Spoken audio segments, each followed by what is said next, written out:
Sampaloc, Manila. Ako po si Rian Ramos. Saan-saan kaya tayo pupunta? All you need to ask is, where in Manila? Tara!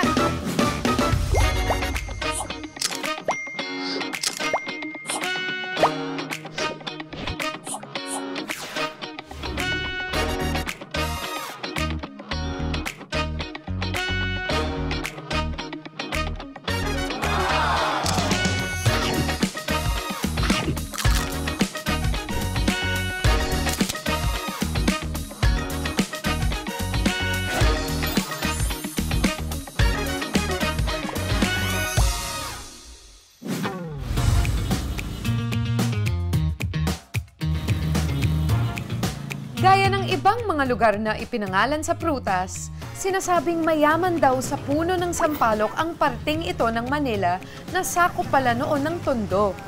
Ngayon, ang sampalok na kilala natin ay tinuturing na sentro ng edukasyon sa Maynila dahil sa dami ng schools at colleges gaya ng oldest university sa Pilipinas at sa buong Asya, ang University of Santo Tomas o UST. Isa itong Pontifical University na ang ibig sabihin, opisyal na kinikilala sa Vatican. Kaya kapag may dumarating na Santo Papa sa Pilipinas, bumibisita sila at nagmimisa sa UST. Not too far from UST, bandang Lacson Street, ang Shoppers Haven tuwing Valentine's Day, Mother's Day at iba pang mahahalagang okasyon, ang Dangwa. Ito po ang flower capital of Manila, Dangwa. At syempre, pag nandito tayo sa Dangwa, sino pa ba ang gusto kong makasama?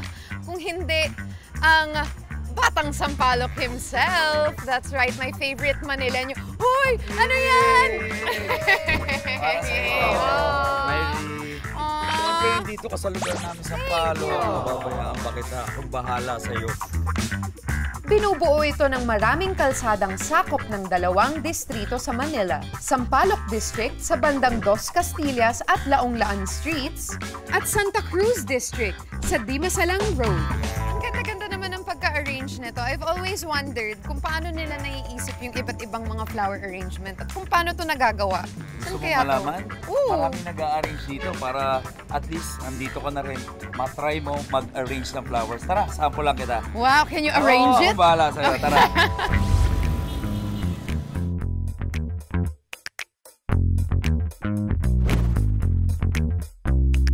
Yun. Dito. Hello! Rian po. Kamusta po? Rico po. Rico. DJ po. DJ. So nandito tayo po kasi sabi mo gusto mo matuto mag-flower arrangement. So dito kagad kita namin dinala. kayo yung mga expert. At bali ma'am, pag mag-arrange tayo ng flowers, dapat first and foremost, consider natin yung colors. Dapat may contrast. Parang ito, blue sa white. Lutang na lutang siya. Tapos ma'am, gagamit din tayo ng fillers. Fillers yung tawag dyan. So dapat mas mataas yung mga roses natin kaysa dun sa Yes ma'am. fillers. Tapos, lagyan mo rin siya ma'am ng down. Ayun. Hindi ka gaanong mahirapan. Akala ko training muna. Hindi ko alam, salang pala agad. Ano po ninyo naaral ito? Experience ma'am, dito lang sa Dangwa po. Ah, talaga? Yes ma'am. Ilan taon na ba kayo nag-arrange, kuya? 17 years na po. 17. Yes Kayo po. po, kuya DJ. Kami po, kasi family business po ito. Ilan taon na tong business? More or less mga 40. Hindi ko man lang. Early 1980s po, nag-start kami. Before, may mga vendors sa Quiapo na nag-aabang po ng flowers from Dangwa Terminal po. Then, naisip ng mother ko na instead na sila yung nag-aabang, siya na lang yung gagawa po nun. Tapos, then sa kanya na lang bibili yung mga taga-Quiapo. And then, hanggang sa nag-expand na po, mga neighbor, nagsimula na din po silang kumuha until halos lahat na po, ganun na ang ginawang negosyo. Ito na siguro nagpa-aral sa inyo, ano? Sa anim pong magkakapatid, ito ang bumuhay at nagpaaral sa amin. First time mo ba nag-arrange ng flowers? Nag-try ako before, pero ang pangit ng gawa ko. So, yun, naisip ko na lang na, okay, hindi ko to skill. Hindi na ako nag-try ulit. Maya-maya pa, ready nang i-wrap ang sarili kong bouquet. Wow, ang galing naman ni Ray. Palakpak naman siya!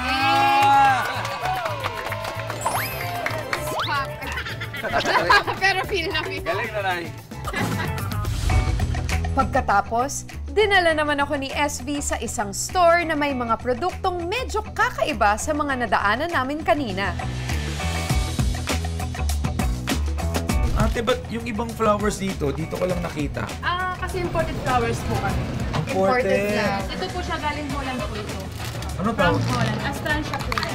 Grabe, oh. This is cute, yung parang berries. Ayan, red berries. Red From berries. China naman siya. Ito yung sinabi mo sa labas, parang pom-poms, oh. Yeah. Sunlight pong Pwede tawag bang kunin? dito. Sunlight. Galing naman siya sa China. Parang siyang pom-poms. Pero pagdating sa amin dito, ganyan na talaga. Ganyan na. Ganda. Nagsimula itong flower shop noong 2020. Nagpa-price po kami, depende po sa gawa ng bulaklak, kung malaki or maliit. Pinakamahal namin dito, Ecuador English roses, umabot yun ng 20,000, mga ganyan, bouquet na siya. Yung mga nakabox naman po, yun po siya yung preserved roses. Kahit nasa 7 years, yun po ang tibay niya. Yan po yung, kahit hawakan niyo po. Pwedeng hawakan? Hanggang boy to boy yung pag-ibig. Yes! Siyempre, dapat ganun. Ate, yung isa naman, gusto ko ito. Mukhang matamis yung Eto, flowers na yan. Ginagawa din flowers yan though. Opo. Yung wrapper. Pwede po siyang gawing bouquet din po. Ate, bakit yan naka-ref? Kasi- Mas mahal yan, ha? Kasi Pag, naka-ref siya. hindi naman. Naka-chiller po siya kasi once na naka-expose siya, medyo mainit na area na madali siyang magbuka. Tulips from where yan? Galing sa- Holland. Mukhang bumilib talaga si SB sa mga bulaklak na nakita namin dito. Pero alam mo, doon sa mga nanonood, baka iniisip nila ang mamahal ng mga bulaklak. Pero totoo lang, pag dito ka sa Dangwa bumili, murang-mura na yan. Kasi pag ito, binili mo sa ibang lugar, times 5, times 3. Depende sa And aside from floral bouquets, marami pang ino-offer ang Dangwa for different events, occasions, and even hobbies. Para naman sa plantito at plantita, this might be the place for you. As you can see. Dami, oh.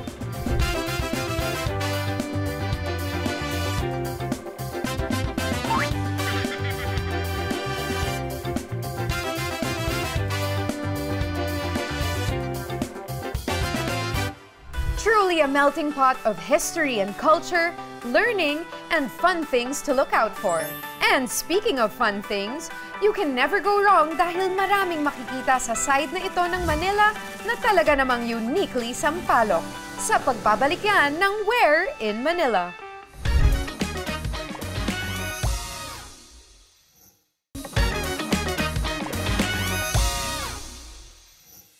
TFW, that feeling when you want R&R but don't want the hassle of planning for an out-of-town trip.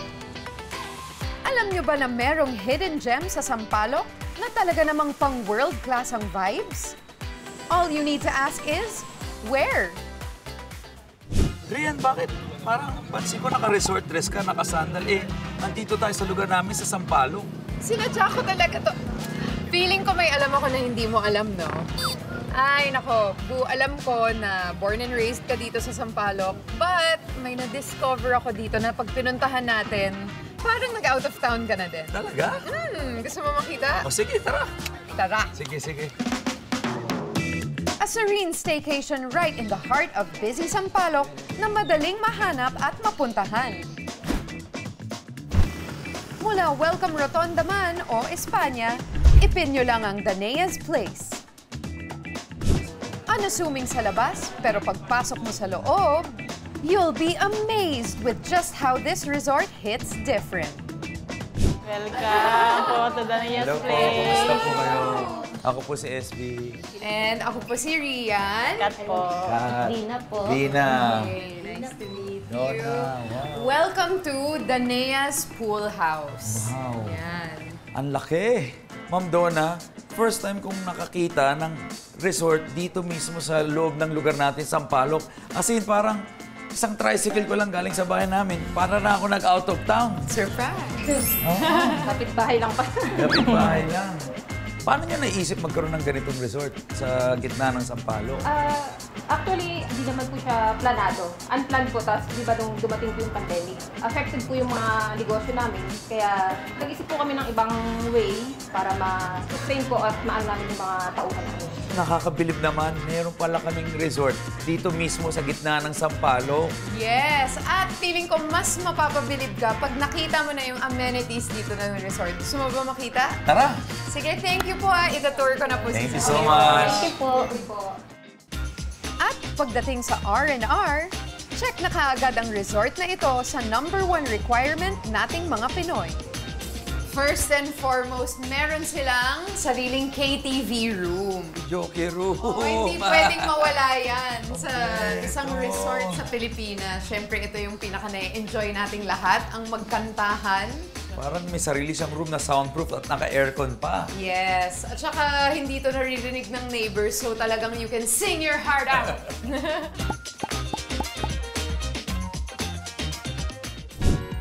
Perfect venue talaga ang resort na to for any ganap with your fam. Lalo na with your jowa. Tada!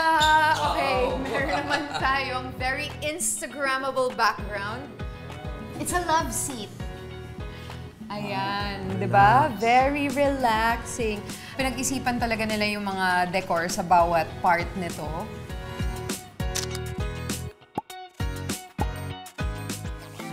Okay, here we go! Wow! Oh, di ba? Wow! It's a rooftop pool kasi nandito nga tayo sa 3rd floor. So meron konting pa-overlooking dito sa likod natin. Nandyan yung mga rooms, ang daming mga kasya. Parang perfect nga yung lalim ng pool na to. No? May pool, may jacuzzi, may overlooking. Rooftop pool party. In Sampaloc. In Sampaloc. Sampapa.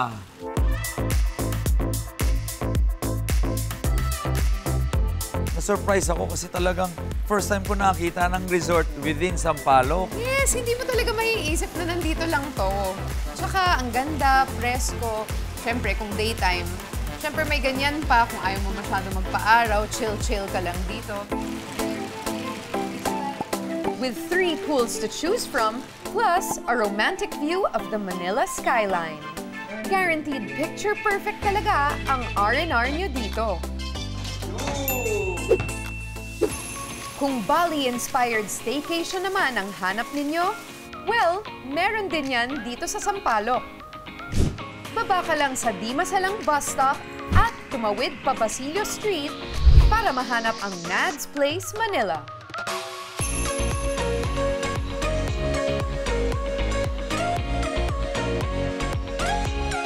Cozy rooms, an FYP and IG-worthy pool, plus a soundproof private bar. This staycation spot is another must-book destination here in Sampaloc. Pero kung mas local vibes ang peg nyo, this family-friendly staycation resort here in Sampaloc will make you feel like nasa La Union kayo. Ilang tumbling na lang mula sa Espanya o Lacson ay makakapag-relax na kayo sa LU. LU was actually derived po sa names namin magkakapatid, no? Sumakto yung pangalan namin na LU kasi yung concept and vibe po talaga namin. Sinadya po talaga namin siya na LU vibe. Kumbaga, maramdaman ng guests na pagpasok pa lang nila, wow, para kami nasa province and wala kami sa Manila.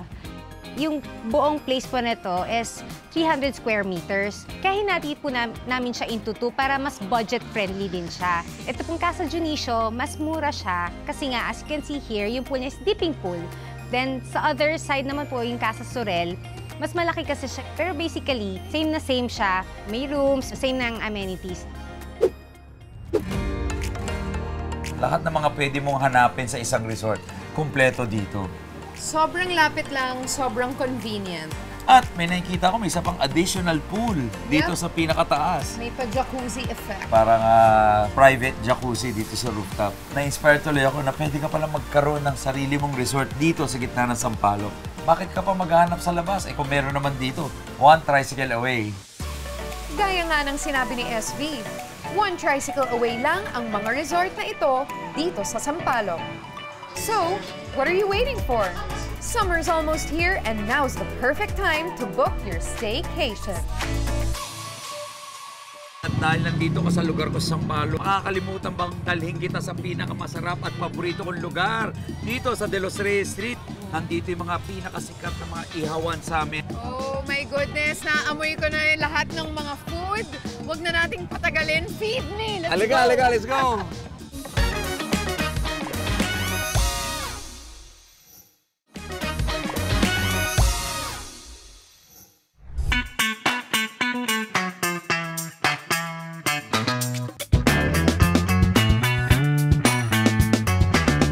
Ginabi na kami sa aming Sampaloc tour. Pero, of course, we're not done yet kasi kailangan ko ng food trip. Dapat! At dahil nandito ka sa lugar ko sa Sampaloc, makakalimutan bang dalhin kita sa pinakamasarap at paborito kong lugar?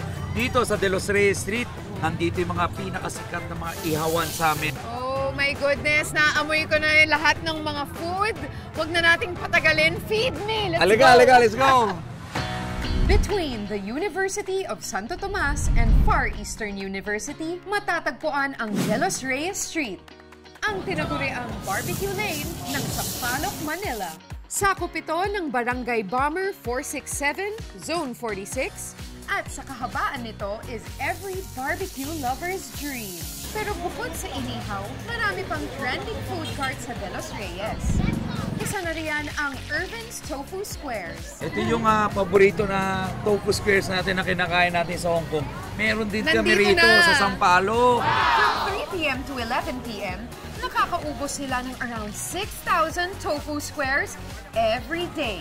Ganyan kapatok. Noong una kasi, mahirap ipakilala kasi bagong pagkain. Parang hinahabol namin yung mga tao, pinapatikim namin ng pre-taste para ipakilala tong produkto namin. Pero nung may mga vlogger, nasabi nila kung ano yung lasa, pinuntahan na kami after na. Yung sauce po namin, yun po yung mayo base po. Tapos ang gumagawa po na yung pork. Ayun! Kaya po masarap siya dahil may pagmamahal. Okay, this is the moment I've been waiting for. Moment of truth.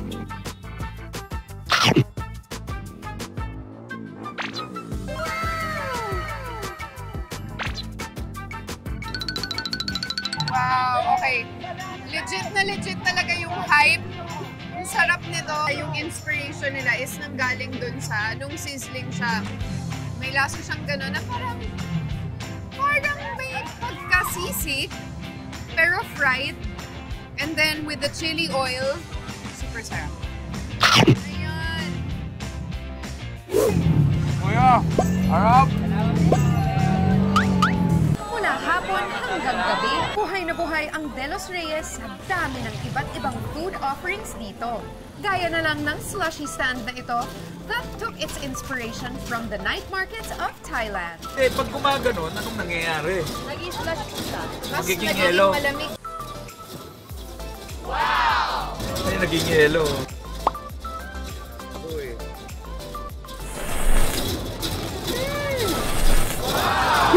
Refreshing, no? Completely nagbago yung taste ng drink.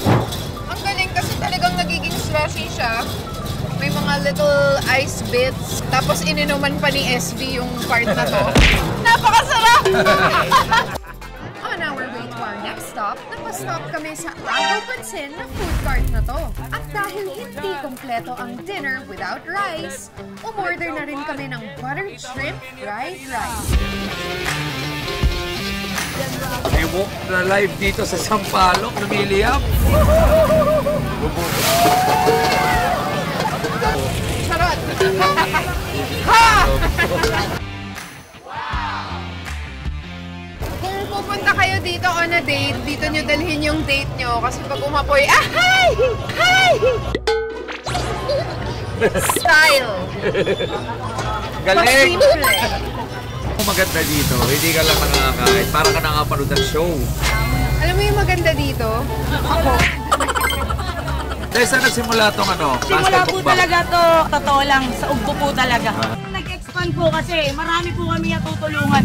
Mga estudyante pong working student po sila, yung mga magulang din po nila, tinutulungan po nila. Ikaw pala yung master dito. Yes, master. Kaya Yes, tawag namin master. sa customer, kayo po ang tunay na master namin. Galing po itong Fishport Master. Nice, Bago-bago nice. po yan. Fresh na Ako fresh mukhang po. may bago akong magiging suki rito ah.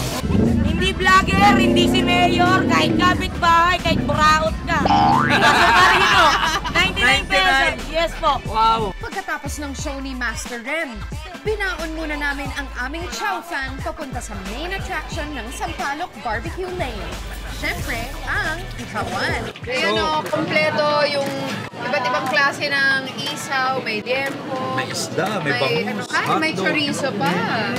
Chicken skin. Saan? Tapos, Papabata. iihaw. One of the bestseller namin. Huwag natin palagpasin itong chicken skin na to. Okay. Iba talaga ang vibes dito sa Sampaloc. Habang inaantay ang order namin, aba, may bonus entertainment pa kami.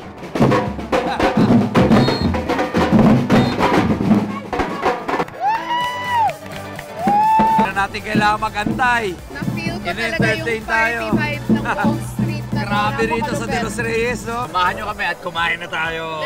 Let's go!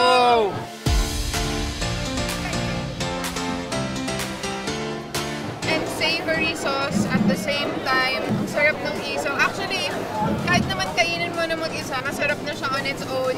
Malambot yung loob, pero may ihaw on the outside. Patikim.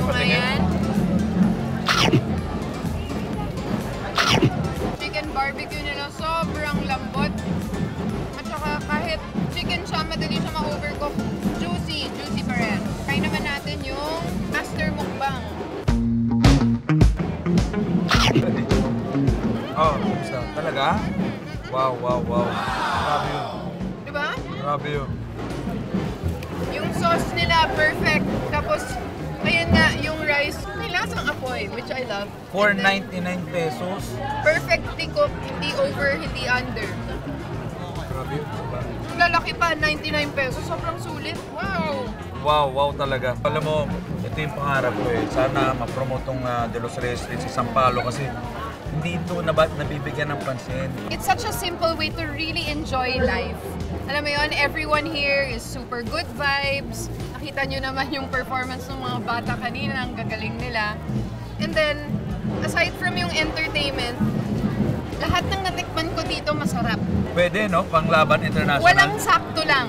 Lahat masarap. Sulit talaga ang date night namin dito sa Sampaloc. From the great food to the warm and welcoming vibes, hindi na ako nagtataka kung bakit sobrang love ni SV ang kanyang Sampaloc home. Hanggang na-enjoy ko umikot dito sa Manila. Kahit, alam mo yun, ang lapit lang, lagi naman ako nandito. Pero ngayon talagang in-depth na-appreciate ko talaga ang Metro Manila. Hindi lang natin na natitikman yung sarap ng mga pagkain dito sa Maynila.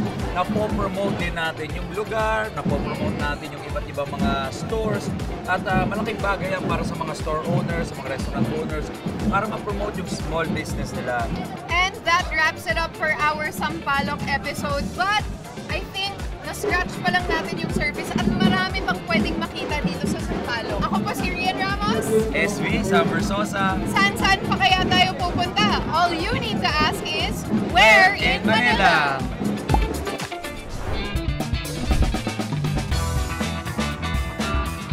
Hi, okay ba? Okay. Hey guys, this is it. I just met